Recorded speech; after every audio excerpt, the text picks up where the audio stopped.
بەنداوی دەربەندیخان بە بەراورد بە ساڵی پار لە ڕووی داهات و بڕی گێلدانەوەی ئاو گۆڕانکاری بەسەر داهاتووە. بەڕێوبەری بەنداوەکە دەڵێت ئەمساڵ 533 میلیم باران لە بەنداوەکە باریوە.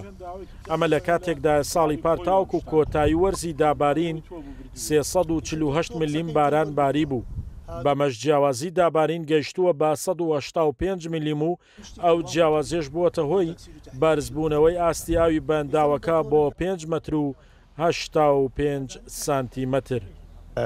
بارانبارینێک ڕووی کردە ناوچەی بەنداوی دەربەندیخان لە مانگی سێوە تاکو ئێستا بڕێکی باران باشبارین لە ناوچەکەمان ئەوش بووە هۆی ئەوەی کە تاکو ئێستا نێزگەی 533 میلیم باران ببارێ ئەمەش کە جیاوازەکە لەگەڵ ساڵی پار وەکو ئەمڕۆ 185 میلیم جیاوازیمان هەیە.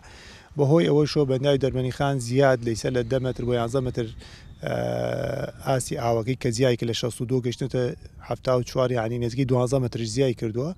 ئەم ڕێژە بارانبارینە و ئەم بڕە ئاوە کە داهاتەوە بۆمان هات وای لێمان کرد کە بەنداوی دەربەندیخان بەراوردی بکەین لەگەڵ ساڵی پارە وەکو ئەمڕۆ نێزگەی 5 متر و 85 سانتیمانش زیاوە.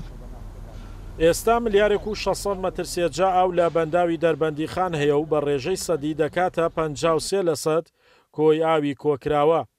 بڕی ئاوی کۆکراوەش ئاستی بەردانەوەی ئاوی گەیاندووە بە 15 متر سێجا ئاو لە چرکەیەکدا بۆ خواروی بەنداو. ئەمە وەکو بەنداوی دەربەندیخان پلانمان هەیە ساڵانە پلانی هاوینە و پلانی زستانەمان هەیە بە پێ پلانەکان هەسوکەوتەکەین چکە ئەزانین چەنی ئاومان هەبوو چەندێکیش بەربدەینەوە. ئەوەی کە تاکۆ ئێستا بەرداوین لەسەری پلانی زستانە و هیچ دەستکاریمان نەکردو چکە وەزعەکە گۆنجاوە و وەزعی ئەوەیە کە ئاو کۆکەینەوە پێویستی نەکردو ئاو هیچ زیاکەین. بۆ نمونە ئێستا لە مانگە 15 متر لە چرکەیەکەم 15 متر سێجا لە چرکەیەکە بەرەدەین و سابتش بووە چەنی ئاو زیای کردووە لەوە زیاترمان نەناردووە لەگەڵ بەغداشە چکە بە تەنسیقین ئێمە هیچ کێشێکمان نەبوو ئەو بڕێکە ئینێرین. ئەو ڕێژە ئەوەی ئێستا لە بەنداوەکە هەیە هێشتا لە بەردەم زیادبووندایە و جگەلەوەی پێشبینی دابارینی تر دەکرێت لە کۆتایی مانگی نیسان و سەرەتای مانگی ئایار. هەروەها زۆرێک لە بەنداوەکانی کۆماری ئیسلامی ئێرانیش سەرڕێژ بوون و ئەو بڕاوانەش دەڕژێنە بەنداوی دەربەندیخانەوە. لە ڕۆژی 10 نیسان هەتاوەکو 18 نیسان واتە لە ماوەی 8 ڕۆژدا و بەهۆی کاریگەری بارانبارینی هەفتەی ڕابردوو 153 ملیۆن متر سێجا ئاو گەیشتووە بە بەنداوی دەربەندیخان.